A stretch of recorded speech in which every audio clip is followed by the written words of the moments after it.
ang mga kwento ng pag-ibig, kwento ng buhay at kwento ng pag-asa dito sa Barangay Love Stories. Love Stories.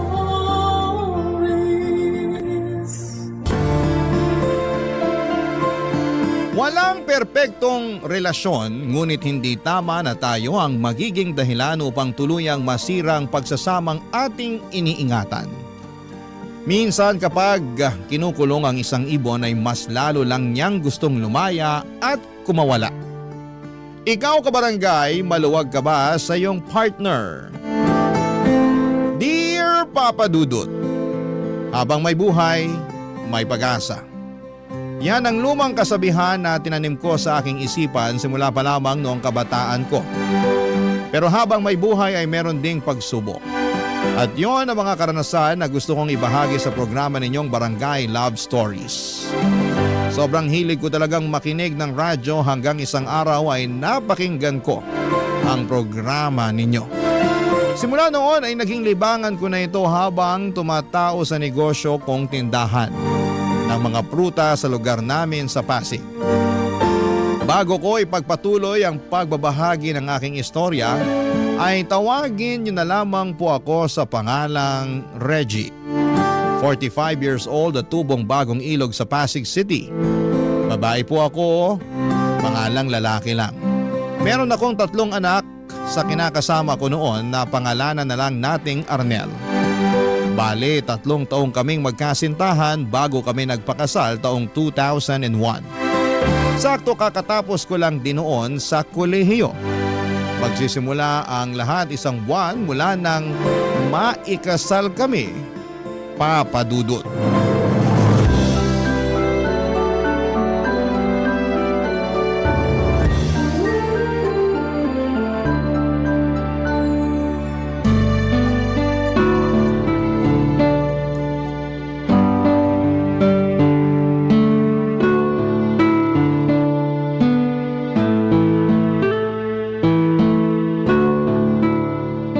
Oh mahal, bakit nakabihis ka naman yata ng formal dyan?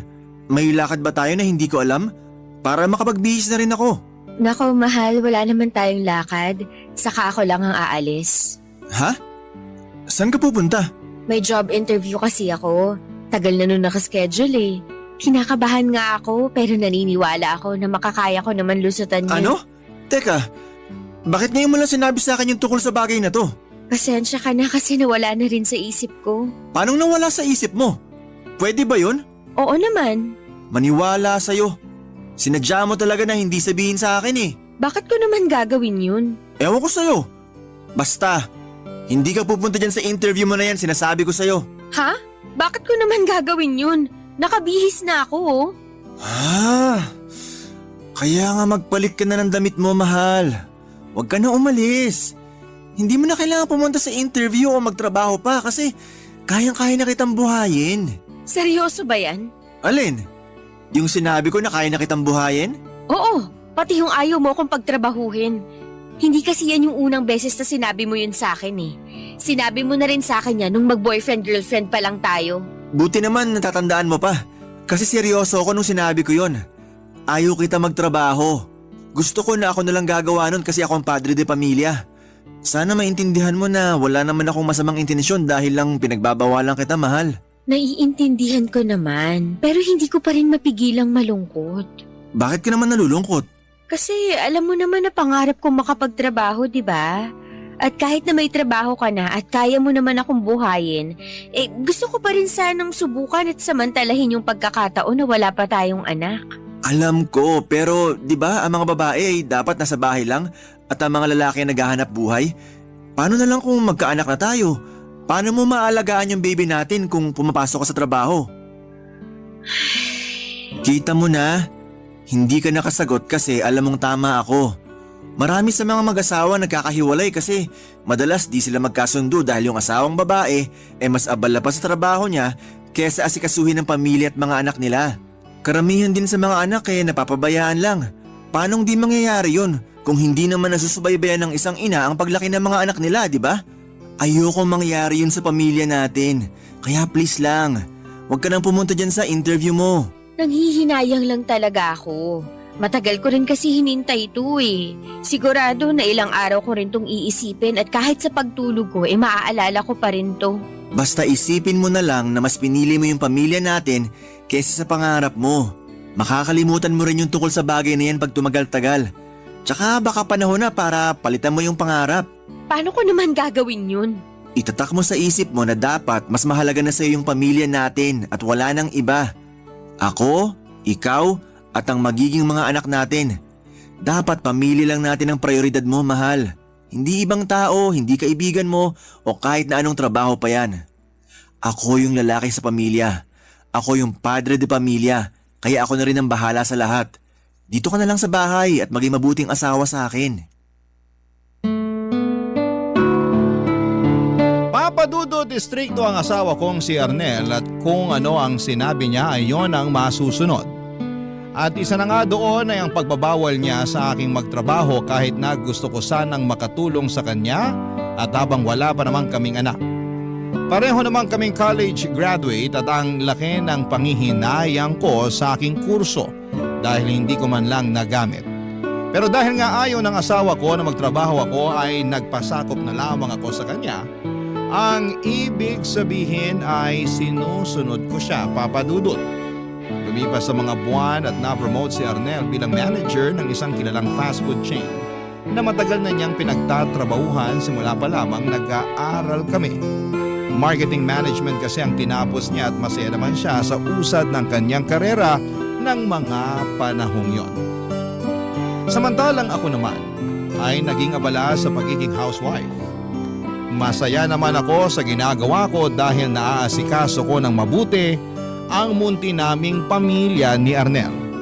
Pero nandun pa rin ang lungkot at panghihinayang sa ibang bagay na pwede ko pa sanang magawa. Lalo na yung may kinalaman sa inaral ko. Kung hindi nyo kasi na itatanong ay graduate ako ng accountancy. Noong sumunod pang buwan ay nabuntis na nga ako at naging maselan yon kaya pansamantala kong nakalimutan ang aking lungkot tungkol sa mga bagay na hindi ko na magagawa dahil magiging nanay na ako. Sa halip ay nag-focus ako sa aking pagbubuntis hanggang sa matagumpay kong naisilang ang panganay naming anak ni Arnel. Sa awa naman ng Diyos ay malusog naman ang baby girl namin. Makalipas nga ang 3 buwan matapos kong manganak ay may binalita ang mister ko sa akin, Papa Dudut.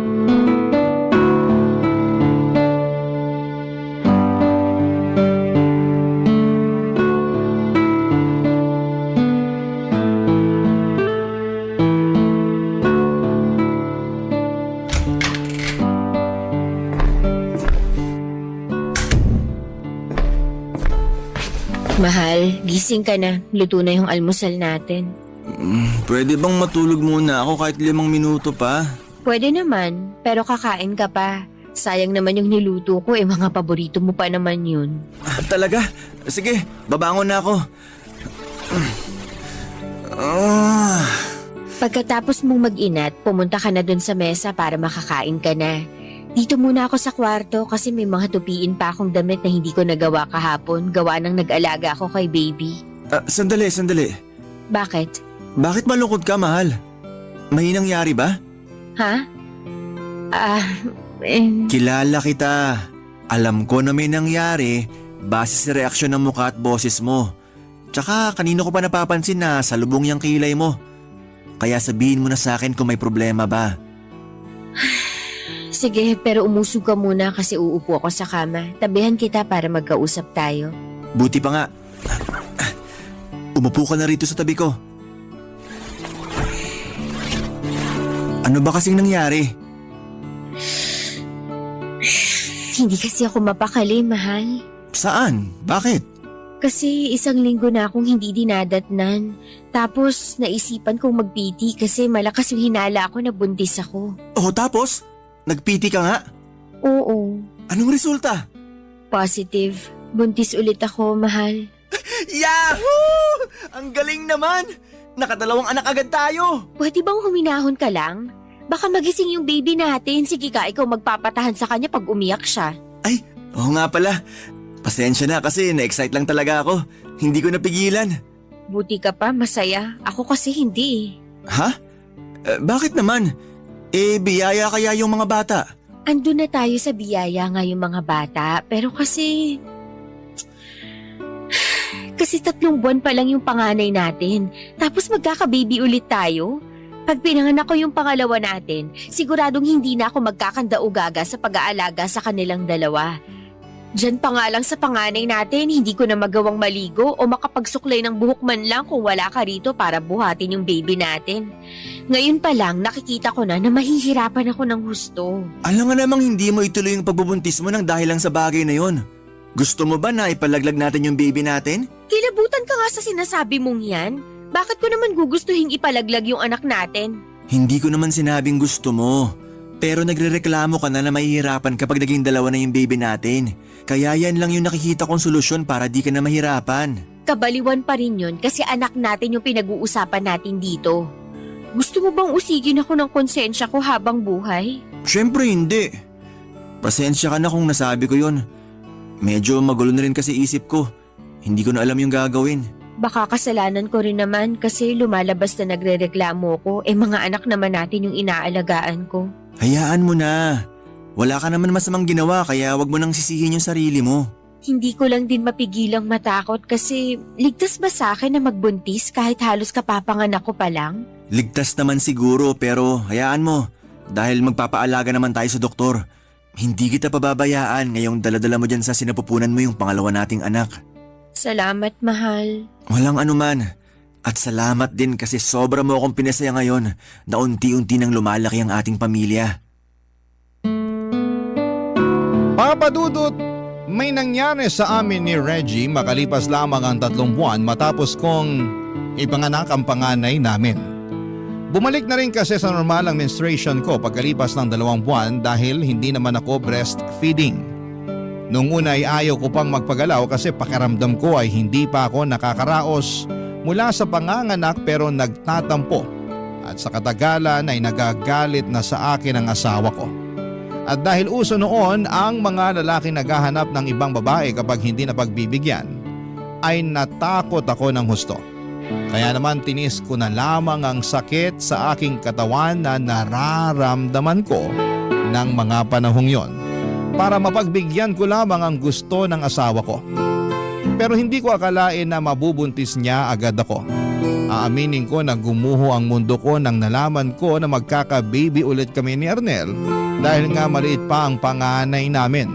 At mas lalo kong naisip na imposible na akong makapagtrabaho nito kasi matatali ako sa pag-aalaga sa mga anak namin. Akala ko noong una ay sweet yung hindi ka gustong pagtrabahuhin ng asawa mo. Lagi kasi yung sinasabi sa akin ni Arnel kahit na noong hindi pa kami kinakasal. Pero habang tumatagal ay lumiit ang mundo ko na umiikot lang sa 4 na sulok ng bahay namin at pakiramdam ko ay nasasakal na ako sa aming relasyon, Papa Dudut. Barangay Love Stories. Barangay Love Stories. Papa Dudut, inopen up ko kay Arnel na nangangarap pa rin ako makapagtrabaho para magamit ko naman ang pinag-aralan ko. Pero nagalit lamang siya sa akin at sinabi niyang makontento na lamang ako sa pagiging nanay sa mga anak namin at asawa sa kanya. Masama ang loob ko pero nag-focus na lamang ako sa panganay namin at sa pagbubuntis ko sa pangalawa naming anak. Hindi nagtagal ay nakaya ko namang pagsabayin ang pagdadalang tao habang nag-aalaga ng bata. At dumating yung araw na matagumpay ko ulit na naisilang ang anak namin. Kaso, makalipas lamang ang 5 buwan pagkatapos kong mga anak ay nabuntis na naman ako ni Arnel. Mas lalo kong naisip na nilalayo ako ng asawa ko na matupad ang kagustuhan kong magtrabaho kapag malaki na ang mga anak namin. Kaya nga nagpatong-patong na lamang ang mga sama ng loob ko sa kanya. Pero ayoko naman yung dibdibin masyado dahil kailangan pa ako ng mga bata at nang ipinagbubuntis ko ng mga panahong yon, Papa Dudut.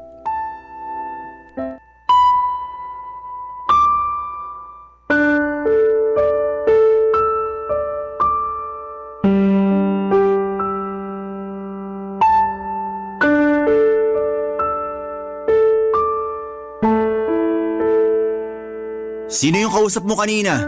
Ha? May kausap ba ako? Oo, meron. Ikaw na rin sumagot sa tanong mo. Pero hindi ko siya kilala.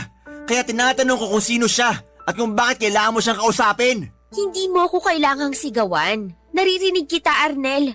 Magkaharap lang tayo, oh. Kumalma ka nga dyan. Kakalma ako kung sasagutin mo na yung tanong ko. Hindi ko alam ang pangalan niya, pero mabait naman siya kaya kinausap ko. At kaya pala todo ngiti ka rin dyan, no? Ano bang pinagsasasabi mo? Hindi pa ba halata? Nagseselos ako. Bakit mo naman pagseselosan yung tao? Wala naman siyang ginagawa. Nagkwentuhan lang kami sandali kasi tinanong ko siya kung bago lang ba siya sa kinukuhanan natin ng tubig. Sa ngayon ko lang din siya nakita kaya kinausap ko. Bakit kasi kailangan mo pa siyang tanungin? Hindi ka na lang manahimik dyan at pabayaan mo yung tao na magtrabaho. Masyado kang pabida at madaldal. Sobra ka naman magsalita. Nagsasabi lang ako ng totoo. Walang totoo sa mga sinasabi mo para lang sa kaalaman mo. Teka, bakit nakabihis ka? Saan ka pupunta? Makikipagkita ako sa kaibigan ko. Nagsabi ako sa'yo kagabi tapos tumango ka na lang nun dahil inaantok ka pa. Inaantok na pala ako eh. Malamang hindi ko yung narinig ng maayos. Anong ibig mong sabihin ngayon? Tinatanong pa ba yan? Hindi ka aalis. Arnel naman! Kahit na ano pang sabihin mo, dito ka lang sa bahay natin. Napakainit sa labas tapos kakaladkirin mo mga anak mo. Nasisiraan ka na ba ng ulo? Baka mapabayaan mo lang sila. Magta-tricycle naman kami Saka sa mall naman kami pupunta ng mga kaibigan ko para hindi mainit. Kahit nasa simbahan pa kayo pumunta, wala akong pakialam. Dapat kung anong gusto ko, yun ang masunod.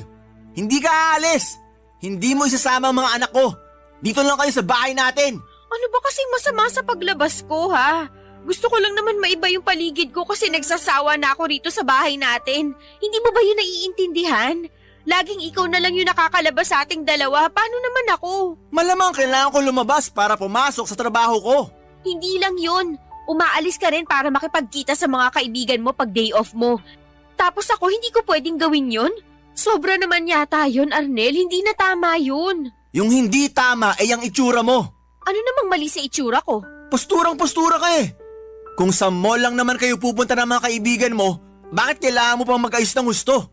Siguro may lalaki kang pinagagandahan, no? Wala akong pinagagandahang lalaki at wala na ba akong karapatan na mag-ayos ng sarili lalo lalabas ako? Hindi mo na kailangan magpaganda dahil may asawa at anak ka na. Hindi ko naman nakakalimutan yun Hindi naman pala eh. Pero kung umasta ka dyan, mukhang nakakalimutan mo ng pamilyado ka. Baka akala mo na wala na sa isip ko yung delivery boy ng tubig na kinausap mo kanina. Ewan ko sa'yo. Para ka namang tanga Paulit-ulit tayo. Kung ano-anong iniisip mo wala namang katotohanan yung mga binibintang mo sa akin. Bakit ko naman gagawin yun mahal kita, saka yung mga anak natin? Sige nga. Hindi ko alam. Kaya nga para di na ako magkaganito, sundin mo na lang ako. Di ba, masunurin ka namang asawa? Patunayan mo sa akin na marunong ka sumunod sa mga gusto kong mangyari para hindi na tayo mag-away pa.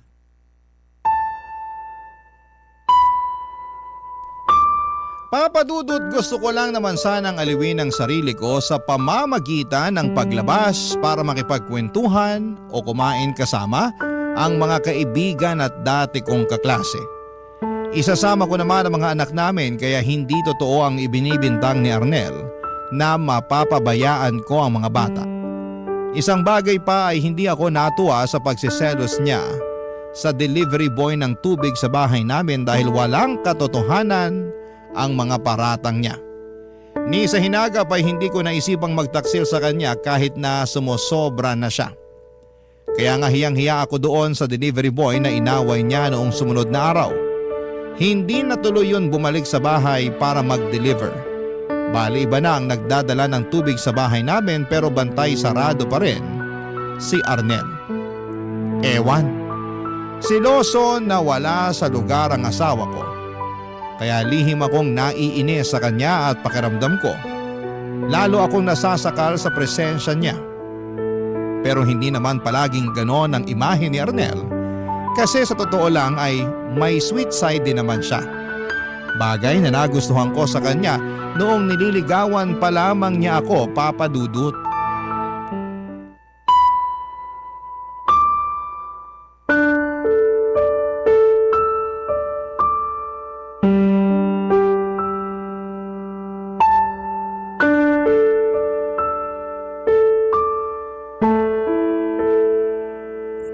Ngayon ba may tampo ka pa rin sa akin, mahal? Paano ko sabihin kung oo, magagalit ka ba sa akin? Hindi, pero malulungkot ako. Bakit naman?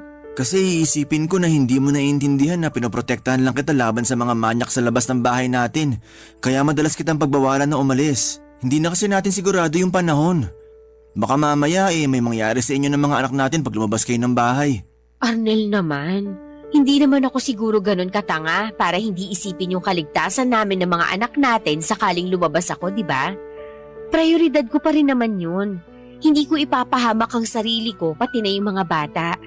Tungkol naman dun sa mga sinasabi mong manyak, sa itsura kong to na mukha ng losyang dahil sa pag-aalaga ng 2 bata at buntis pa sa pangatlo natin, pag-iinteresan pa ba nila? Baka nga makita pa lang nila ako, tumakbo na sila palayo sa akin kasi napagkamalan nila akong aswang. Di bali ng ganun. At least panatag akong walang mananamantala sa'yo. Anong di bali ng ganun? Na mukha akong losyang sa kaaswang? Bakit ba kasi ganyan ang tingin mo sa sarili mo? Ay hindi ba? Nagtanong ka pa talaga sa yun yung nakikita ko sa tuwing humaharap ako sa salamin. Mukhang losyang, puyat at laging pagod. Tapos nagsisimula na ulit umitim yung mga singit at batok ko gawa nitong pagbubuntis ko. Lumaki na rin tong ilong ko. Tingnan mo, naglalagas na rin yung buhok ko. Ang pangit-pangit ko na, Arnel. Tapos ayaw mo pa ako nakikitang nag-aayos ng sarili. Pasensya ka na. Talagang pasensya lang ang masasabi. Ano bang gusto mong gawin ko? Ewan ko sa'yo, isipin mo. Pati ba naman yung mga bagay na yan, ako pa yung mag-iisip? May sarili ka namang utak dyan, kainis ka. O sige, gusto mong lumabas, di ba? Oo. Sige, lalabas tayo. Ha? Talaga? Oo, naisip ko na tama ka. Masyado naman kita pinagbabawalan. Hindi ka naman preso sa pamamahay natin. Ayoko na yun yung isipin mo dahil lang ayaw kitang lumabas. Kaya naisip ko na sasamahan na lang kita para makasigurado ako na magiging ligtas kayo ng mga anak natin. Saan naman tayo pupunta? Saan mo ba gusto? Kahit saan, magsabi ka lang. Mag-date tayo katulad ng dati. Pero kasama na nga lang natin mga anak natin. Wala namang problema sa akin yun. Lalo wala naman tayong mapag-iiwanan sa mga anak natin. Sige, ganun na lang. Mag-isip ka ng lugar na gustong-gusto mong puntahan. Tapos sa day off ko, lalabas tayo. Talaga? Totoo ba yan? Oo, totoo yan. Tsaka paraan ng pakikipagbati ko rin to sa'yo. Naku, wala na yun. Basta matuloy lang yung paglabas natin ng mga bata. Alam mo kasi, sabik na akong mamasyal.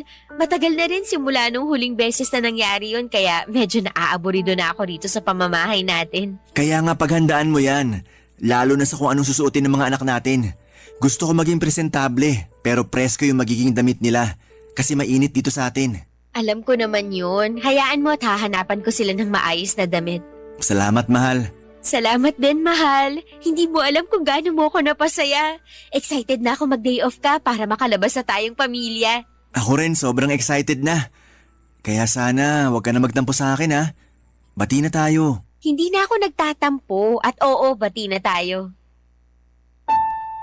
Papadudot noon na lang ulit ako na ilabas ni Arnel simula nang nanganak ako sa pangalawa namin. Para akong ibong nakalaya sa hawla ng mga panahong yon kaya naman sobrang saya ko. Sinulit ko na ang pamamasyal namin dahil alam kong baka matagal ulit yon mangyari. Habang nasa labas kami ay biglang bumalik sa akin ang nakaraan. Yun bang bago pa lamang kami magkasintahan ni Arnel dahil madalas na niya talaga akong nilalabas noon para mamasyal at mag-date. Gaya ng sinabi ko ay may sweet side rin si Mr. ko. Likas siyang maalaga at malambing. Kaya nga nagustuhan ko siya ng husto kasi pakaramdam ko ay nasa kanya na ang lahat ng katangiang hanap ko sa isang lalaki. May pangarap din siya sa buhay at lagi niyang sinasabi na hindi niya ako pababayaan. Lalo na pag may sarili na kaming pamilya. Kaya nang dahil sa date naming yon, papadudot ay naramdaman ko ulit na maging malaya at maging masaya. Barangay Love Stories. Barangay Love Stories. Papadudot mali siguro talaga na umasa ako na magbabago pa si Arnel, lalo na sa pagiging seloso niya. Dahil pagkatapos ng date naming yon ay tumindi ang pagsiselos na nararamdaman niya. Hindi niya makalimutan yung mga nakasalubong naming tao na napatingin sa akin ng panahong yon. May sinabi pa siya sa akin na ginusto ko raw na habulin ang tingin ng mga kalalakihan dahil sa pananamit ko. Ako na lamang ang naaburido kasi siya lang naman ang nakapansin ng mga bagay na sinasabi niya sa akin. Wala akong ginagawang masama, formal ang pananamit ko pero hindi ko na kasalanan kung may tumingin man sa akin. Hindi ko na yon kontrolado. Kahit na mabuting ama si Arnel sa mga anak namin ay hindi naman siya mabuting asawa sa akin. Bukod sa pagsiselos niya ay ramdam ko na kinokontrol na niya ako. Sa totoo lang, ang dami na niyang pinagbabawal sa akin. Halimbawa noon ay ang pakikipag-usap sa ibang tao, lalo na sa mga hindi niya kilala. Bawal na rin ako mag-makeup at magpaganda para hindi raw pansinin ng ibang tao. Bawal mag-lipstick, gumamit ng cologne at kahit na anong pabango. Bawal din ang magpa-manicure at pedicure. Grabe, hindi ko na alam ang gagawin. Para na akong mababaliw nang wala sa oras.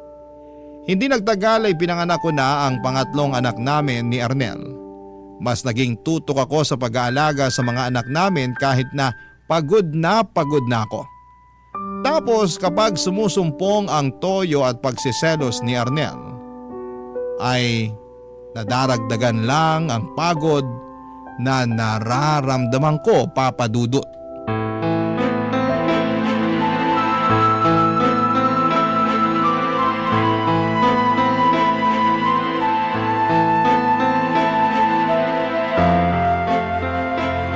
Peste namang buhay to, oo! Ano bang problema mo? Nagtanong ka ba talaga? Ikaw yung problema rito. Anong ako? Paano nga ako ay kararating lang natin mula sa pagsisimba tapos biglang ako naging problema? Oo! Kasi bakit mo masyado ka maganda? Ano bang pinagsasasabi mo? Hindi mo ba nakita yung lalaking katabi mo sa jeep kanina? Kung todo titing sa hita mong lintik ka eh. Kung bakit kasi hindi ka nakinig sa akin na imbes na magpantalon, nagbistida ka. Tapos yung katabi mong lalaki, panay sulyap naman sa'yo, pero hinahayaan mo lang. Hindi ko alam yung mga pinagsasasabi mo. Saka wala namang problema sa suot ko ah. Mas dapat nga na magbestida sa simbahan kaysa pantalon. Sinasabi mo ba na ayos lang din natitigan ka ng mga lalaking yon? Syempre hindi. Lumalabas kasi na gustong gusto mo eh. Kunwari ka pa na hindi mo alam. Hindi ko naman talaga alam, lalo na karga ko yung anak nating bunso. Saka kahit na alam ko, sigurado na hindi ko yun gugustuhin dahil may asawa na akong tao. Hirap sa'yo, masyado kang malisyoso, nakakasama ka ng loob eh. May gana pa talagang sumama yung loob mo. Ilang beses ko bang dapat sabihin sa'yo na gusto lang kitang protektahan laban sa mga manyak na yon? Baka naman nasa isip mo lang yan. Anong sinabi mo? Sabi ko, baka nasa isip mo lang yan. Yun bang minamanyak ako ng ibang tao kahit hindi naman? Masyado mo lang binibigyang kulay lahat ng bagay kasi praning ka. Ako pa talaga naging praning rito? Eh sino pa ba? Alam nga namang ako o yung kapitbahay natin, eh ikaw lang naman yung ganyan sa atin. Paulit-ulit mong sinasabi na gusto mo lang akong protektahan laban sa mga manyak dyan sa labas. Pero hindi naman ganun yung nararamdaman ko. Kasi, di ba, dapat pakiramdam ko ligtas ako sa'yo, pero bakit hindi? Anong hindi? Bakit? Ano bang nararamdaman mo? Sige nga. Na habang tumatagal, mas natatakot na ako sa'yo at sa pwede mong gawin sa akin dahil dyan sa walang katuturan mong pagsiselos. Bakit ka ba nagkakaganyan? Hindi ka naman ganyan dati ah. Bakit bigla ka na lang naging seloso nang wala sa lugar? Siguro kasi kasalanan mo rin. Paano naging kasalanan ko? Kasi binibigyan mo ako ng dahilan para magselos. Pinagsasasabi mo dyan, hindi yan totoo. Totoo yun kasi yun yung nararamdaman ko. Katulad na lang kanina. Walang ibig sabihin yung nangyari kanina. Hindi ako naniniwala sa'yo. Bahala ka sa buhay mo kung hindi ka maniwala. Hindi ko na problema yun. Ganon? Sige, halika rito. Bakit? Anong gagawin mo sa akin? Sa hindi pa rin talaga ako mapanatag na wala lang yung nangyari kanina eh. Sabi mo bahala ako, di ba? Kaya nga halika rito. Kasi kukumpirmahin ko lang kung hindi ka nasabik nung tinitigan ka ng dalawang lalaki sa jeep. Ano? Nababaliw ka na ba? Baliw na kung baliw. Pero di ako matatahimik hanggat hindi ako nakakasigurado. Ano ba hinihintay mo? Hubarin mo na yung panloob mo. Ha? Bakit ko naman gagawin yun? Kasi gusto kong tingnan at amuyin para makasigurado ako na hindi ka nga nakaramdam ng pananabik. Huwag mo nang hintayin na ako pa yung maghubad dyan sa'yo. Dalihan mo na!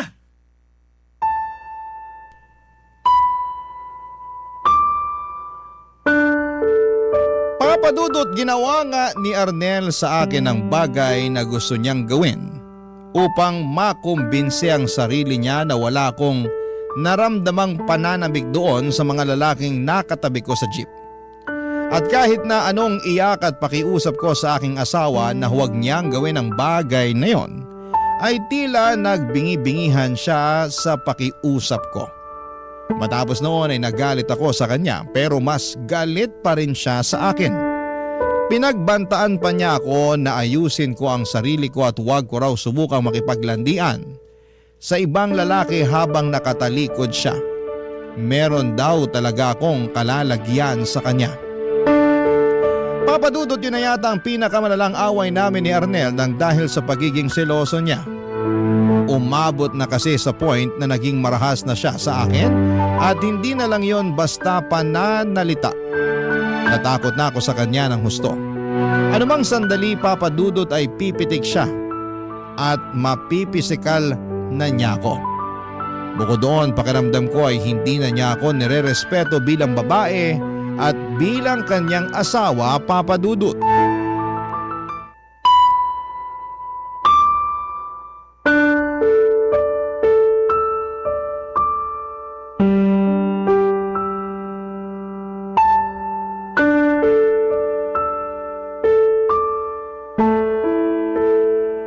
Mahal, sige na. Pagbigyan mo na ako. Miss na kita eh. Bango naman. Ano ba, Arnel? Ayoko, wala ako sa mood. At bakit wala ka sa mood? Pagod ako eh, masakit katawan ko. Gusto ko na lang matulog. Pwede ba yun? Hindi pwede yun. Kasi matagal na rin simula nung huling beses mo ako pinagbigyan. Anong matagal? 2 gabi pa lang naman yung nakalipas ah. Hirap sa'yo, masyado kang mainit. Akala mo sa akin parausan mo? Anong parausan? Yun kasi yung nararamdaman ko eh. Na parausan mo lang ako. Na anumang oras, pwede mo akong galawin at gamitin para matugunan yung pangangailangan mo. Hindi ka marunong makinig pag sinasabi kong pagod ako o wala ako sa mood. Kasi para sa'yo, responsibilidad ko na pagbigyan ka sa lahat ng oras na gusto mo. Natural! Asawa kita! Kaya ano bang nirereklamo mo dyan? Hindi naman yun ang issue rito, kundi ang pagiging mainit at mapilit mo sa kama. Kainis naman! Dami mong arte! Buti pa mag-iyosin na lang muna ako sa labas kaysa makipagtalo sa'yo. Teka, ano yan? Alin ba yun? Yan oh! Ano nga yun? Yung nasa basurahan. Kukunin ko para makita mo. Pati ba naman basura natin pinag-iinitan mo? Paanong di mag-iinit ang ulo ko? Eh pakete to ng pills. Ha? Sa'yo ba to? Sa'yo to eh. Iniinom mo to? Magsabi ka ng totoo. Oo, akin yan. At oo, iniinom ko yan. Bakit ka umiinom nito nang hindi ko alam? Tinatanong pa ba yan? Siyempre, ayoko pang mabuntis. Walang hiya ka, Reggie! Yan ang dapat sa'yo! Hayop ka, bakit mo ako sinampal? Kasi marunong ka na magsikreto sa akin! Hindi ganyan na mag-asawa! Ginawa ko lang yun kasi sigurado ako na pag nalaman mong umiinom ako niyan, siguradong magagalit ka sa akin at baka nga ipatigil mo pa. Ipapatigil ko talaga! Kasi ito pala ang dahilan para hindi tayo magkaanak ulit! Ilang anak pa ba ang gusto mo mula sa akin? Nakakatatlo na tayo sa loob lang ng 3 taon, Arnel. Ilang buwan pa lang yung lumilipas pagkapanganak ko tapos binubuntis mo na agad ako. Hindi ka na ba marunong maawa sa akin? Responsibilidad mo bilang asawang babae na magbuntis. Nakakalimutan mo na ba yon? Hindi ko yun nakakalimutan pero utang na loob naman. Gusto mo na yata talaga akong mamatay. Ilang beses kong sinabi sa'yo na ayoko munang sundan yung pangalawa natin pero hindi ka nakinig. 5 buwan pa nga lang yung anak natin nung nabuntis na naman ako sa bunso natin. Tapos ngayon may plano ka na namang anak-anak ko? Oo, kaya mo nga kaming buhayin at naibibigay mo yung mga pangangailangan namin. Pero hindi pa rin sapat na dahilan yun para ganituhin mo ko. Sinabihan na rin tayo ng doktor natin na delikado para sa akin na mabuntis agad. Lalo hindi pa nakaka-recover yung katawan ko sa panganganak. Pero hindi ka marunong makinig. Mahalaga lang sa'yo yung sarili mo. Hindi mo na ako inisip. Alam mo, hindi totoo yan! Yun yung totoo. Dahil yun ang nararamdaman ko. Hindi mo na ako ginalang bilang asawa mo. Tapos hindi mo na rin ako nirespeto bilang tao. Kung ganyan lang din naman ang gagawin mo sa akin, bakit hindi mo na lang ako patayin ngayon? Ano ba pinagsasabi mo?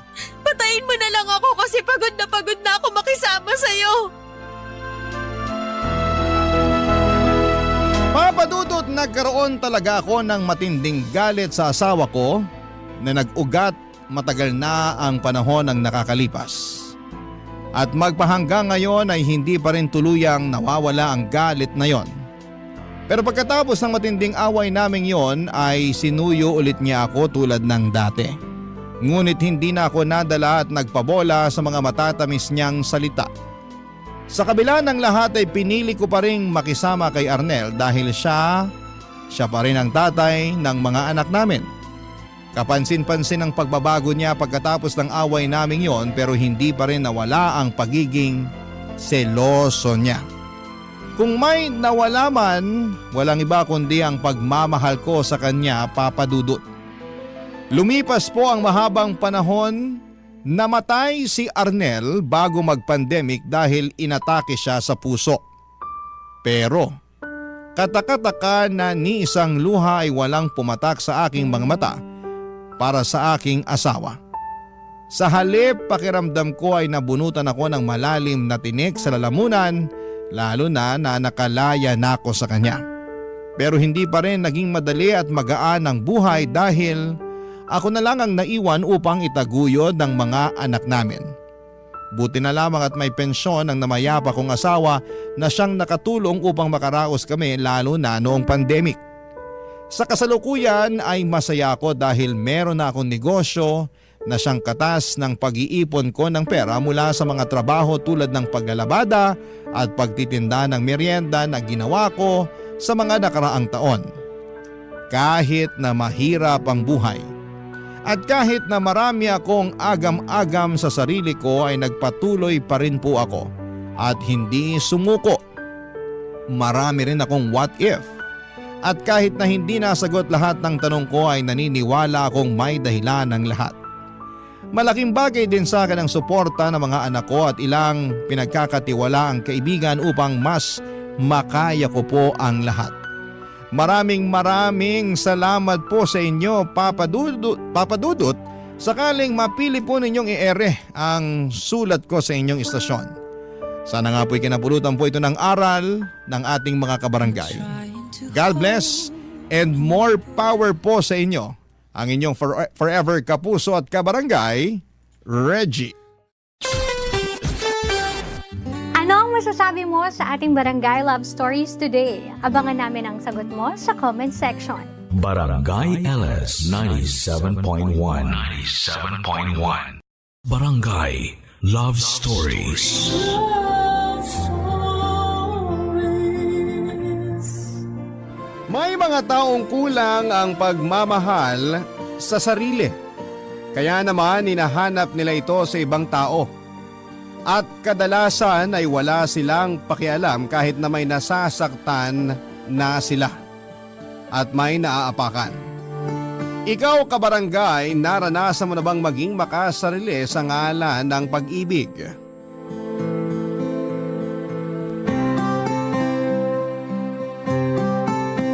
Dear Papa Dudut, uunahan ko na po kayo. Alam ko na marami sa ating mga kabarangay ang magtataas ng kilay at magpapakuyom ng kamao sa kwentong nais kong ibahagi sa inyong programa. Pero naglakas loob pa rin po akong sumulat upang sa ganon ay maging halimbawa ako na kahit punong-puno na ng pagmamahal mula sa pamilya at mga kaibigan ng isang tao ay hindi pa rin po ito nakokontento. Bukod doon ay naging mas mapaghanap ako hanggang sa sapiting ko ang sitwasyon sa buhay ko na hindi ko na alam kung paano pa kumawala. Isang magandang araw po sa inyo at sa inyong mga listeners. Itago nyo na lamang po ako sa pangalang Cara. 34 years old at may mataas na posisyon sa isang pribadong kumpanya dito sa Maynila. Kagalang-galang at respetado ako sa mata ng ibang tao. Pero may tinatago po akong sikreto. Sa kabila ng magandang estado ko sa buhay at trabaho at kahit na marami ang nagmamahal sa akin ay hindi ko pa rin maramdamang buo ako, Papa Dudut. Palagi ko pa rin hinahanap ang pag-ibig na ito sa ibang tao hanggang sa natagpuan ko nga ito kay Jeffrey. Isang waiter at sumasideline rin bilang hosto o call boy na minsan kong nakilala nang pumunta ako sa bar. Naging malagkit kagad ang tinginan namin ni Jeffrey. Kahit na noon lamang kami nagkakilala. Parang gusto na naming sunggaban ng isa't isa. At nang mga sandaling yon ay hindi na rin siya nag-atubiling lumapit sa akin para kausapin ako, Papa Dudut. At hindi na rin naman ako nagpaligoy-ligoy pa. Hanggang sa nagkasundo kaming mag-check-in sa pinakamalapit na motel at nauwi nga sa pangyayari na alam nyo na, Papa Dudut. Malambing si Jeffrey Cuela at aaminin kong naging kahinaan ko yon. Kaya naman tuluyan na akong nahulog sa kanya. Simula noon ay nagkaroon kami ng kasunduan na nakahanda akong magbayad sa kanya kapalit ng pagiging magkasintahan namin. Nung una, tumutupad naman siya sa kagustuhan pero habang lalo akong na-attach sa kanya, ay mas lalo namang lumalayo ang loob niya sa akin. Dahilan para magalit ako ng husto, Papa Dudut.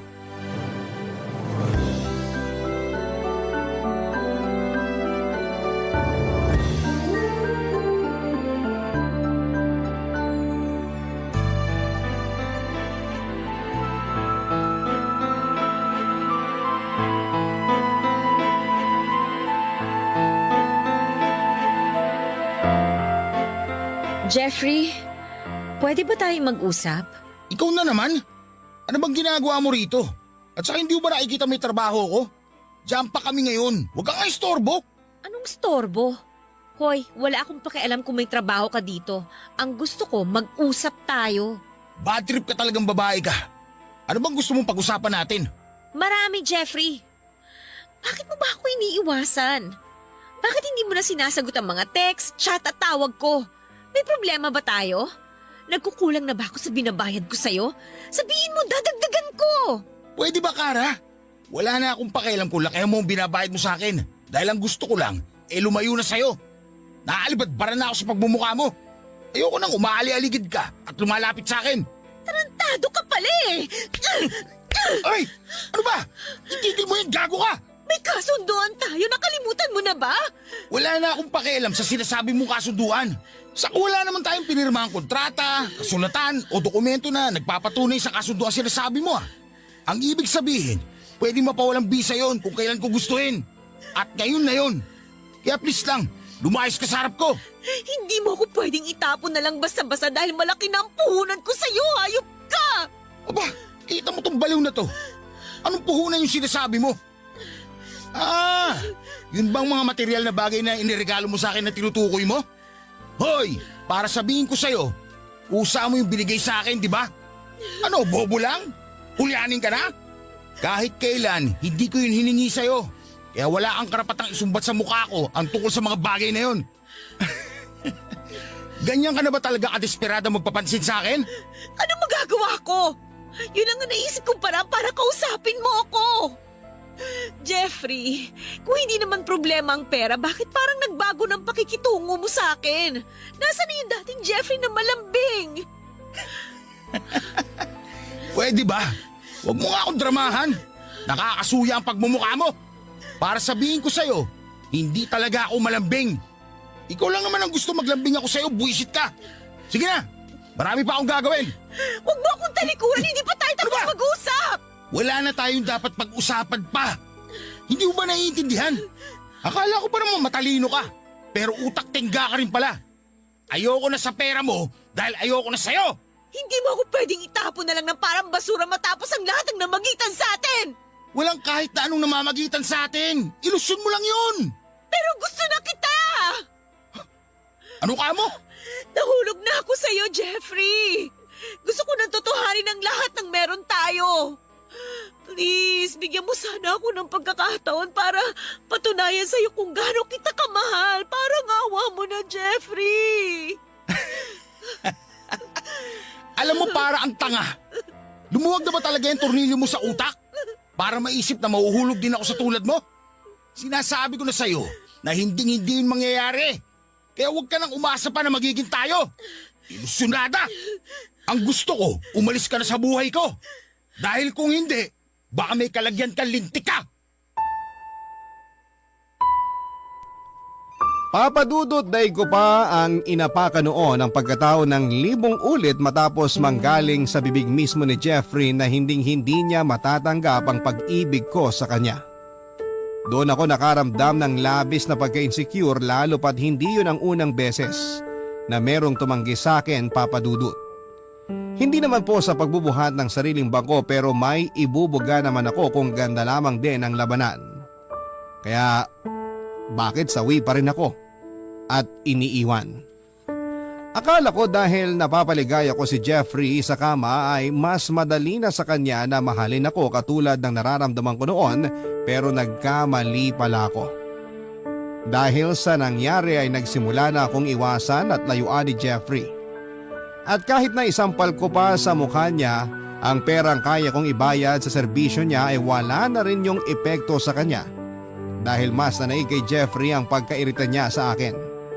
Kung ituring nga niya ako ay parang meron akong nakakahawang sakit, Papadudot. Akala ko kaya ko nang tuluyang kalimutan ang katulad ni Jeffrey, Papadudot. Kaso kapag nakikita ko kung gaano siya kasaya sa mga bago niyang kliyente ay hindi ko mapigilan ang sarili ko na magselos at masuklam. Sa huli ay wala rin naman ako nagawa. Ayoko nang kawawain na sa kanya ang sarili ko dahil kung ayaw niya sa akin ay kawalan niya yon. Kaya nga kahit masakit at malungkot ay tiniis ko yung pakiramdam at umarting hindi nasasaktan. Nang mga panahon na yon ay nagbalik sa alaala ko ang kauna-unahang lalaki na minahal ko ng gusto.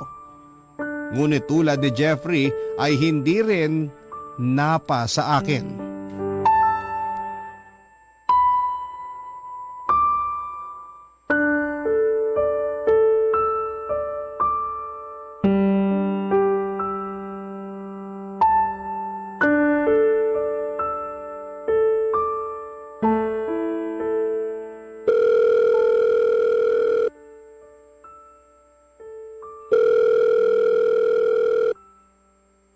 Hello?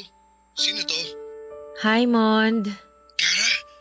Oh, napatawag ka. Nagpalit ka na pala ng number. Paano hindi ako magpapalit? Binlock mo na yata ako dun sa dati. Pero mabuti na lang dahil may paraan pa rin ako para makontak ka. Ay, ilang beses ko bang dapat sabihin sa'yo na wag mo na akong tatawagan? Paano kung malaman ng ate mo na nag-uusap tayo? Ano na lang ang iisipin nun? Huwag mo masyadong alalahanin si Ate Tanya. Hindi naman madaling maghinala yun. Tingnan mo, hanggang ngayon wala pa rin siyang kaalam-alam na dati tayong magkarelasyon bago siya umiksena sa buhay natin. Matagal na yun, Kara. At tapos na rin naman tayo. Ang ate Tanya mo na ang mahal ko. May anak na nga kami, di ba? Ganon-ganon na lang ba yun? Porke nabuntis mo ang ate ko, basta mo na lang ako iiwanan sa ere o itatapo na parang basura? Sobrang sama mo naman, Raymond. Akala ko ba ayos lang sa'yo? Di ba nga, sabi mo sa akin nun, hindi mo na ako mahal? Madalas na tayo nag-aaway. Nasusuya na ako. Kaya ka ba naghanap ng iba? At ang galing mo naman dahil ate ko pa talaga ang napili mo, no? Ganyan ka na ba talaga kasamang tao? Alam mo, hindi kita maintindihan. Kung umasta ka, akala mo may nagawa akong malaking kasalanan sa'yo. Samantalang kung iisipin, sukang-suka na tayo nun sa isa't isa. Anong magagawa ko kung si Tanya ang nandyan para damayan ako? Sige nga, sabihin mo nga. Di sana umiwas ka na lang, kaso hindi eh. Nagawa mo pang patulan ng ate ko at ang masahol doon, binuntis mo pa siya. Napakawalang niya mo rin ano? Gusto mo pa talagang ipamukha sa akin kung gaano ka kasaya samantalang ako nagdurusa? Ikaw ang pumili ng pagdurusang yan, Kara. Wag na wag mong isisi sa akin kung bakit hanggang ngayon miserable ka pa rin. Sa kasalanan mo rin yan. Masyado kasing mataas ang tingin mo sa sarili mo. Kaya palagi ka na lang iniiwan ng mga lalaking nakakarelasyon mo. Ano bang gusto mong palabasin? Na ikaw na lang palaging magaling? Kung inaakala mo na susunod sa lahat ng gusto mo ang magiging karelasyon mo, pues, diyan ka nagkakamali. Ayaw na ayaw naming mga lalaki yung may nagdidikta sa amin. Kaya siguro hindi nag-workout yung relasyon natin nun. Dahil sa pagkakontrolling mo. Huwag mo isisi sa akin kung ganito ako. Ano magagawa ko kung ganyan lang kayo? Sa lagay, gusto mong igaya ko sa inyo ang sarili ko? Samantalang alam na alam mo naman na hindi ako ipinanganak sa mundong to para tratuhing pangalawa lang sa lahat ng bagay, lalong-lalo na sa relasyon. Hindi ako katulad ng ate ko, Raymond. Hindi ako sunod-sunuran sa lahat ng gusto mo. Tandaan mo yan. At tandaan mo rin na ayoko sa mga babaeng katulad mo. Kaya bago pa magkandaletse-letse ang lahat, ibababa ko na tong phone. Malapit nang matapos maligo ang ate mo. Mamaya mahuli pa ako nung kausap ka. Baka kung ano pang isipin nun. Napakasama mo talaga. Wala kang konsensya. Tigilan mo na kasi ako. Ewan ko ba naman sa'yo, ba't ka pa rin habol ng habol sa akin? Kung hindi ka pinanganak para maging mahina, bakit hinahayaan mo ang sarili mo na maging miserable? Mag-isip-isip ka nga. Matalino ka naman. Pero bakit parang hindi mo ginagamit ang utak mo? Sige na. Napakawalang yamo, Raymond! Hayop ka!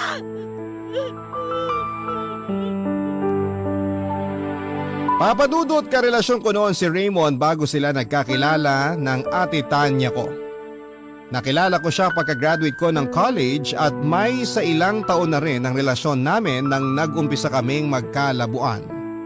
Nang mga panahon na yon ay nasa kasagsagan ako ng paghahabol ng promotion sa kumpanyang pinagtatrabahuhan ko, kaya naman aminado ko na naisantabi ko si Raymond at mas pinagtuunan ko ng pansin ang mga pangarap ko. Nang maghiwalay kami ay doon naman niya nakilala ang ate ko.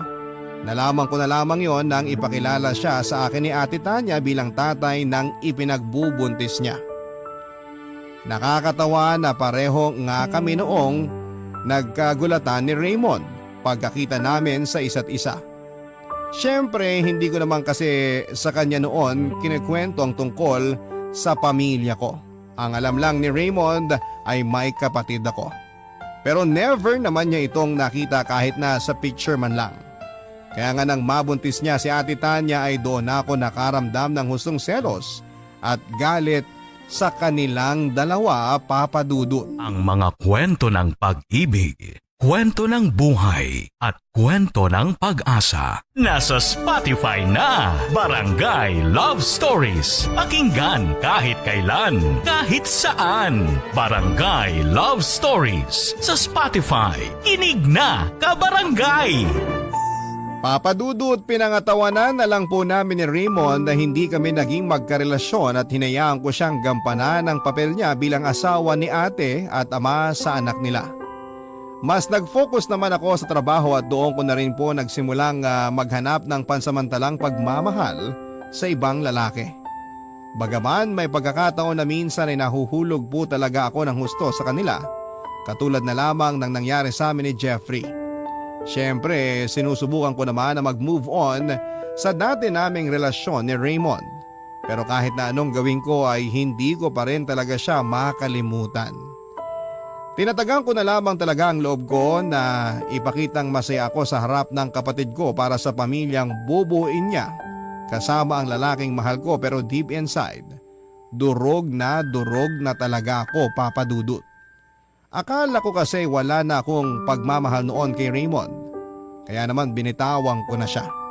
Pero masakit palang makita na sinalo siya ng ibang tao at si Ate Tanya pa talaga. Lumaki po kaming close ng ate ko bagaman hindi kami tunay na magkapatid. Oo, Papa Dudut. Ampon lamang po ako. At nalaman ko lamang yun noong nasa high school na ako. Kaya kahit pinalaki kaming dalawa sa pagmamahal ng mga magulang namin ay hindi ko pa rin napigilang magtanim ng sama ng loob at inggit kay Ate Tanya, dahil kahit na sinasabi ng mga magulang namin na pantay ang pagtingin nila sa amin bilang mga anak nila, alam ko at nararamdaman ko na mas mahal pa rin nila si ate.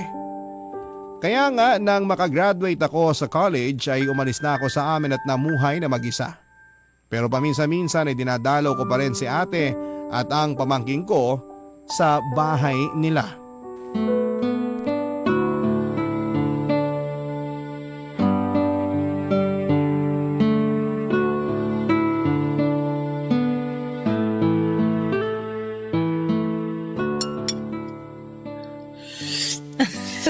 Oh, dahan-dahan. Grabe ate. Namiss ko talaga tong bulalo mo. Walang katulad to, promise! Tignan mo to ng bola pa. Balita ko mas masarap ang mga pagkain doon sa Maynila. Iba pa rin yung luto mo, the best! Pero seryoso ha, namiss ko talaga ang mga lutong bahay mo, ate. Tingnan mo, ganado-ganado talaga akong kumain. Tsaka na muna ako magda-diet, susulitin ko muna tong bakasyon ko rito. Anong diet? Hindi ka naman mataba para mag-diet ah. Si ate talaga, hindi lang naman para sa mga matataba ang pagda-diet. Siyempre, nagkakaedad na tayo. Dapat mas maging maingat na tayo sa mga kinakain natin. Alam ko naman yon, kaso sa itsura mo, mukhang hindi ka naman nakakakain ng maayos. Tsaka tingnan mo ang itim na ng eye bags mo. Pambihira, natutulog ka pa ba ng maayos? Oo naman. Stress lang siguro ako sa work kasi alam mo na, ang daming ginagawa. Minsan nga hindi na rin ako nakakakain sa tamang oras kasi uunahin ko pa ba yun? Ay nako, mali pa rin yon. Paano na lang kung bigla kang mahimatay habang nagmi-meeting kayo dahil nalipasan ka ng gutom? Paano kung magkasakit ka o magkaroon ng ulcer? Sino na lang ang iintindi sa'yo doon nandito ako sa Bulacan? Ate naman, 29 years old na ako, kaya ko ng sarili ko, no? Sus, palagi naman ganyan ang sinasabi mo. Pero sigurado ka ba talaga na tungkol lang sa trabaho ang dahilan kaya ka nai-stress? Baka naman may hindi ka sinasabi kay ate. Uy, ano ba yon? Ay, ate Tanya naman eh. Ay sus, tigil-tigilan mo ako sa kakaganyan mo ha. Kilalang kilala kita. Ako nang nag-alaga sa'yo simula nung bata ka pa kaya alam na alam ko kung may hindi ka sinasabi sa akin. Hindi naman kita pipiliting magsabi kasi alam ko personal mo pa ring buhay yan. Malaki ka na. Pero kung kailangan mo ng maiiyakan o makakausap sa kung anumang niyang pinagdadaanan mo, nandito lang naman ang ate. Oh, hala. Kasasabi ko lang, ano bang problema kasi? Tungkol ba to sa lalaki? Ganun na nga ate. Iniwang ka na naman katulad ng dati. Oo. At hindi ko pa rin maintindihan kung bakit paulit-ulit nila akong sinasaktan. Maganda naman ako, mabait, matalino, mapera din naman. Kaya ano pa bang hinahanap nila na hindi nila makita sa akin? Ay, alam mo, hindi naman kasi ganun ang pag-ibig. Hindi porke gusto mo ang isang tao, magugustuhan ka na rin niya. May prosesong pinagdaraanan ng bawat relasyon. At kung sa huli hindi pa rin kayo pareho ng nararamdaman, hindi mo pwedeng ipilit na maging kayo. Kahit nag-aano mo pa kamahal ang isang tao, kailangan mo siyang palayain para hindi na kayo parehong masaktan. Nasasabi mo lang yan kasi successful ang relationship niyo ni Kuya Raymond. At meron kang maayos na pamilya. Samantalang ako, kahit halos nasa akin na lahat, wala pa rin nagmamahal. Uy, ano bang sinasabi mong wala nagmamahal sa'yo samantalang nandito kaming pamilya mo? Kara, mahal ka namin. Tsaka yung sa amin ng Kuya Raymond mo, hindi rin naman perpekto yun. Marami rin pinagdadaanan ng relasyon namin. May mga pagkakataon na nag-aaway rin kami pero sinisiguro namin nagkakabati rin kami kaagad. Kahit na, naiinggit pa rin ako sa inyo ni Kuya Raymond kasi masaya na kayo sa buhay ninyo. Alam mo, hindi ka dapat mainggit sa amin dahil darating din yung lalaking magmamahal sa'yo ng totoo.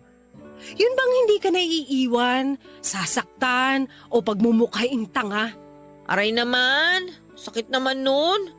Makatanga ka naman ate, grabe. On point ba? Sorry na. Pero seryoso, huwag ka lang mawalan ng pag-asa. Sa ngayon, enjoyin mo na muna yung pagiging single mo katulad ng pag-e-enjoy mo sa mga putahing luto ko. Mabuti pa nga.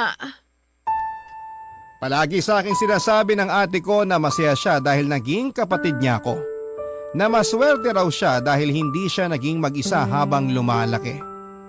Noong una akala ko ay totoo ang mga sinasabi niya hanggang sa isang beses ay narinig ko ang pag-uusap nila ng mga kaibigan niya sa phone tungkol sa akin at kung paano siya naiinis sa mga magulang namin dahil inampon pa nila ako.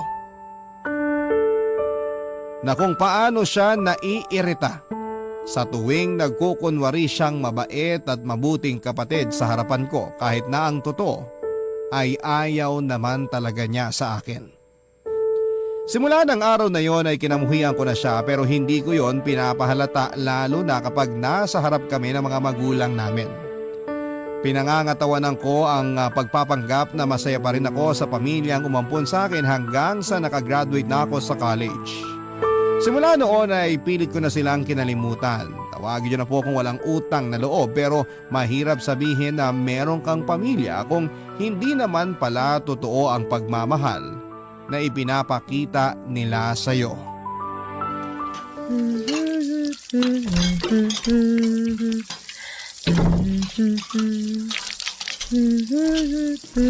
Tanya, mahal. Kara, anong ginagawa mo rito? Bakit? Nagulat ka ba? Hindi mo inaasahan ang pagbisita ko? Alam ba to ng ate mo? Siyempre.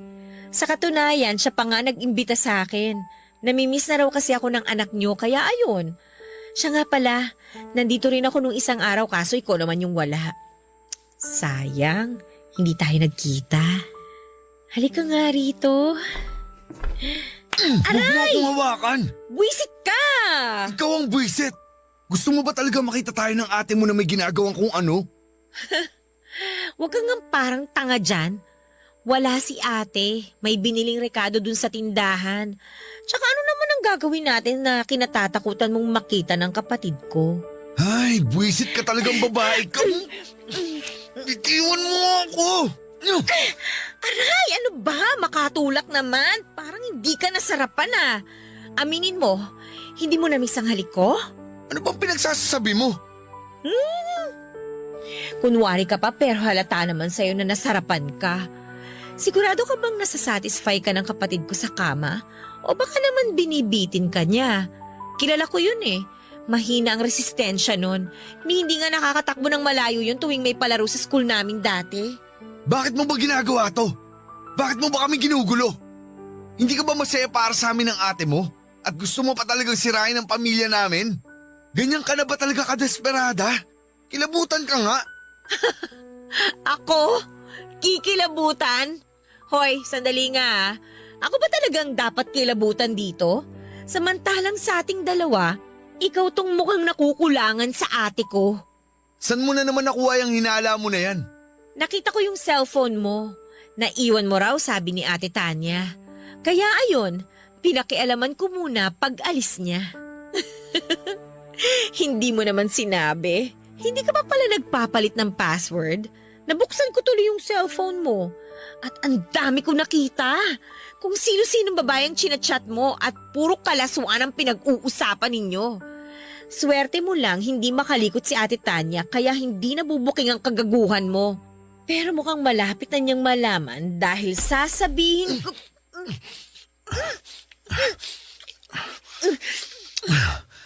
Wag mo akong susumbong sa ate mo na tumitingin sa iba ha. Dahil lagot talaga ako sa kanya. Sige, basta bahalikan mo lang ako.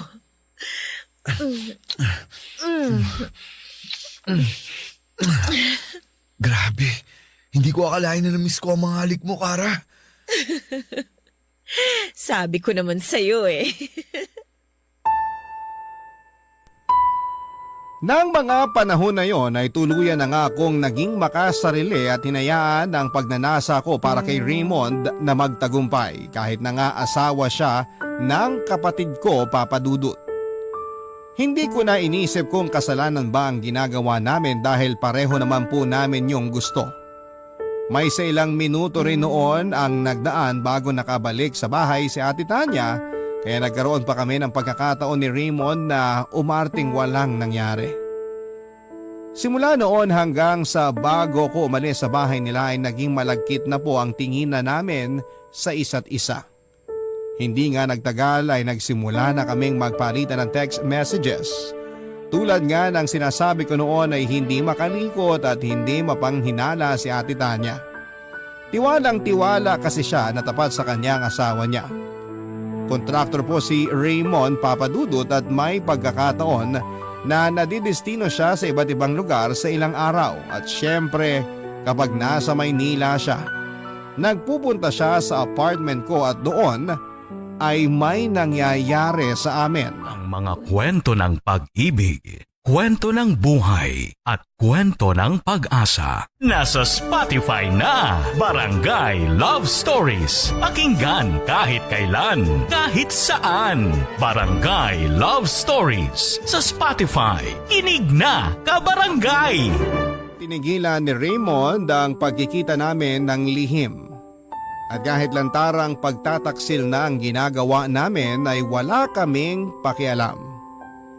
Nang mga panahon na yon ay tiwalang-tiwala sa kanya ang ate Tanya ko, kaya kahit na anong gawin niyang palusot o dahilan ay pinaniniwalaan siya nito.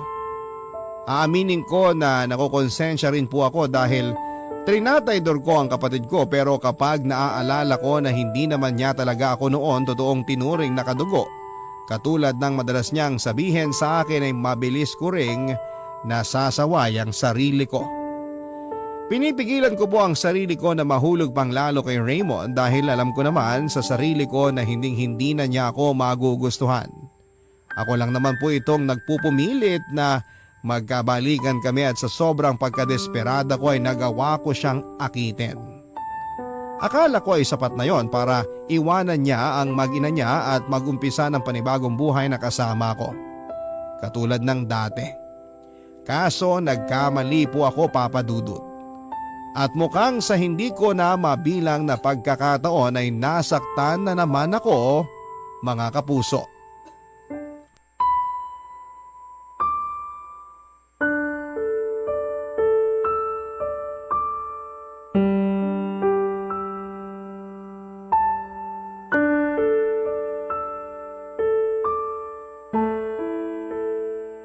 Sandali nga, Raymond. Saan ka pupunta? Hating gabi na.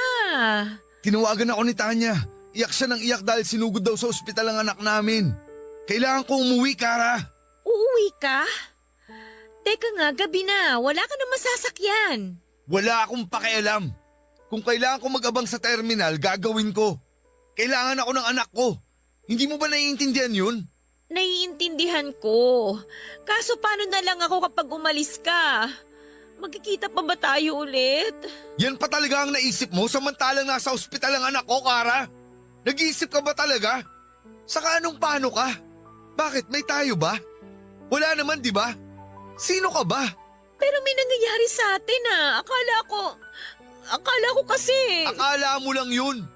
Bakit? Nag-assume ka ba talaga na magugustuhan ulit kita tulad nung dati?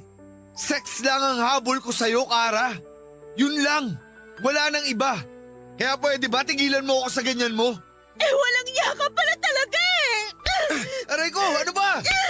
Siraulo ka na talagang babae ka! Ikaw ang siraulo! Ang kapal naman ang mukha mo! Paano mo naatim na sabihin sa akin ang tungkol sa bagay na yan pagkatapos mo magpakasarap kasama ako? Tapos ano? Magkukunwari kang responsableng tatay dyan sa anak nyo ni ate? Kahit na hindi mo nga siya maalala nung may nangyayari sa atin! Napakagago mo! Lalaki ako! May pangangailangan! Nagkataon lang na sa'yo ako nasasarapan kaya binabalik-balikan kita. Pero kung papipiliin ako sa inyo ng anak ko, mas pipiliin ko ang anak namin ni Tanya. Saka sinabi ko naman na sa'yo noon na hindi na kita mahal. Ilang beses ko bang dapat ulitin sa'yo para maintindihan ang mapurol mong utak? Nakakabwisit kang babae ka. Napaka-ambisyosa mo na nga, mapalakit ka pa. Ikaw ang buwisa dahil ginamit mo lang pala ako! Napakasama mong tao! Anong ginamit? Wala akong ginagamit, Kara. Dahil pareho nating ginusto na may mangyari sa atin. Tuwang-tuwa ka pa nga, habang... Buwisit ka talagang babae ka. Bakit mo ginawa yun? Napakakapal na mukha mo! Lumayas ka sa harapan ko! At huwag ka na magpapakita sa akin dahil sa gana sa buto yung galit ko sa'yo! Aalis talaga ako. Hindi mo na ako kailangan ipagtabuyan, no? Iiwan talaga kitang baliw ka. Papa Dudut, alam ko na kagagawan ko rin kung bakit ako nasasaktan ng husto ng mga panahon na yon. Kung sana noong una pa lamang ay pinili ko ng wag makisangkot sa relasyon ni Raymond at ng ate ko. Hindi ko sana pagdadaanan pa yung matinding sakit na kulang na lamang ay pumatay sa akin. Nagalit po ako lalo na kay Raymond. At naisip ko na kung hindi rin siya magiging sa akin ay dapat ay hindi rin siya magkaroon ng maligayang araw kasama ang mag-ina niya. Aaminin ko na pumasok talaga sa isipan ko na sirain ang pamilya nila sa pamamagitan ng pagsusumbong sa ate ko ng mga nangyari sa amin ng asawa niya. Pero sa huli, hindi ko na lamang po tinuloy ang plano kong yon, Papa Dudut. Alam kong huli na ang lahat dahil may nangyari na sa amin ni Raymond, pero nang panahon na yon ay pumasok sa isipan ko ang anak nila, Papa Dudut.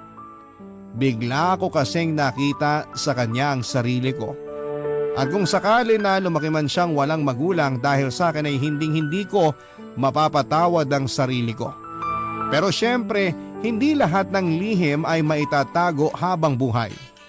Totoo po ang kasabihan na walang lihim na hindi mabubunyag.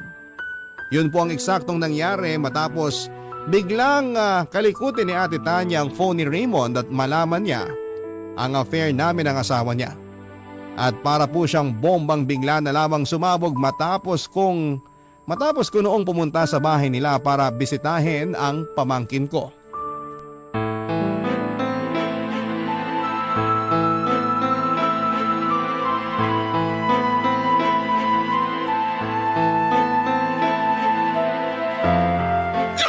Napakawalang niya mong papay ka! Alam mo ka mo na magpakita sa amin! Ate, bakit mo ako sinasabunutan? Tinatanong mo pa talaga? Kung tutuusin, unang pangarap pa na nabunot ko sa'yo, malitiga! Ate, ano ba? Ako! Ano ba pinagsasasabi mo? Nagpunta ako rito para bisitahin yung anak mo. Talaga lang, ha? Ano ko ba talaga? O ang asawa ko? Ano bang ingay yan? Natutulog ang bata. Kara, anong ginagawa mo rito? Nakalimutan mo na ba na pamangkin ko ang anak mo? Siyempre, nagpunta ako rito para dalawin siya. Ano ba namang klaseng tanong yan, Raymond? Wala akong pakialam kung anong rason mo. Hindi ka na sana nagpunta pa rito. O tapos na ba kayo mag-reunion? Pwede na ba ako magsalita? Kasi sa pagkakaalam ko, tayong dalawa karang nag-uusap dito. Ate, hindi mo ako kinakausap. Sinasaktan mo ako! At anong gusto mong gawin ko? Yakapin ka? Maging masaya sa pagdating mo katulad nung dati? Aba, sira ulo na ako nung kusakali kasi ano ka? Sinaswerte? Hoy, babae! Alam ko nang ginagago niyo ako ni Raymond! Hindi ka makapagsalita kasi totoo! Anong niya ka talaga? Huh? Aray! Uy, ano ba? Ate, Tumigil na kayo! Nagawa ka lang, nasasaktan ako. Ano ba? Dapat lang yan sa'yo! Kasi napakalanti mo! Tama na Huwag mo sabi! akong hawakan, nandidiri ako sa'yo! Hinintay ko lang talaga na pumunta si Kara dito bago ako pamutok ng ganito, Raymond! Hindi porke inamin mo sa akin na wala kang nararamdaman sa kapatid ko at ako at ang anak natin ang mahal mo. Ligtas ka na sa kasalanan yung dalawa. Napakasama niyo! Bakit niyo ito nagawa sa akin? Wala akong kasalanan dito, Tanya! Inakit ako ni Kara! Siya ang unang umalik sa akin! Binlockmail niya ako na magsusumbong sa'yo! Natakot lang naman ako na masira ang pamilya natin! Kaya kahit labag sa loob ko, pumayag ako sa gusto niyang mangyari! Hindi ko naman alam na magtutuloy-tuloy yun eh! Aray! Hoy Kara! Namumuro ka ng hayop ka ha! Wala akong pakialam! Ang kapal ng pagmumukha mong indiin ako sa kasalanan pareho naman nating ginawa! Napakagago mo, Raymond! Di ba? Sinabi ko na sa'yo na lubayin mo kami ng mag-ina ko. Pinagtabuyan na nga kita sa buhay namin, pero balik ka pa rin ng balik. Para kang kabute, sulpot ka ng sulpot. Bakit ba hindi ka na lang mawala? Ate Tanya, huwag ka maniwala sa hudas na yan! Ako ang paniwalaan mo dahil kapatid mo ko, di ba? Hindi kita kapatid! Wala akong kapatid ng ahas at mang-aagaw!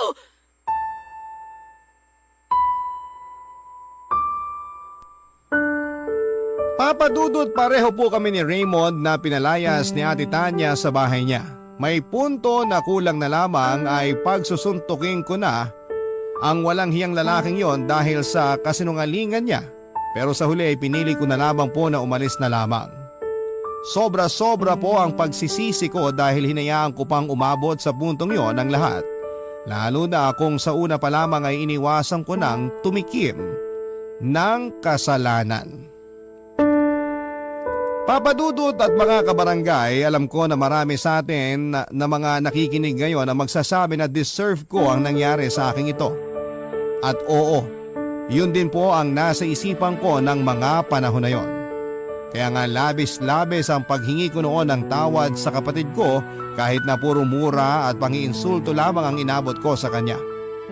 Bukod doon ay lumuhod din ako at nagmakaawa sa mga magulang namin dahil nga sa mga nangyari. Sa kasalukuyan ay hindi pa rin po kami nag-uusap ni Ate Tanya, Papa Dudut.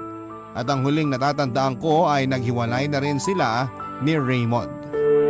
Kinakausap pa rin naman po ako ng mga magulang namin at nagpapasalamat ako sa kanila ng husto dahil kahit na nakagawa po ako ng pagkakamali ay hindi nila ako kinamuhian. Pare-pareho na lamang po kaming umaasa na sana isang araw ay tuluyan na akong mapatawad ni Ate Tanya. Napakalaking aral po ang itinuro sa akin ng karanasan kong ito, Papa Dudut. Dahil doon ay nagkaroon po ako ng lakas ng loob upang magbago. Mas pinapahalagahan ko na po ang sarili ko at hindi na rin po ako naghahabol sa iba. Bagaman nasasaktan dahil sa sarili ko rin namang kagagawa ay mas naging desidido po ako na itama ang mga kamalian ko sa mga nakaraan. Kaya bago ko po tapusin ang sulat ko ay payo ko lamang po sa ating mga kabarangay hanggat kaya po nating kontrolin ang ating sarili, huwag po tayong tumikim ng kasalanan. Dahil baka huli na ang lahat bago po natin mapagtanto na nasisira na natin ang ating sarili at ang relasyon ng iba. Maraming salamat po. Sakaling mapili po ninyong i-ere ang kwento ng buhay ko. Malaking bagay po ito para sa akin at sana'y kinapunutan po ito ng aral at inspirasyon ng ating mga tagapakinig. More power po sa Barangay Love Stories. Maraming salamat sa iyo, Papa Dudut, ng inyong forever kapuso at kabarangay, Kara. Barangay Love Stories. Love Stories.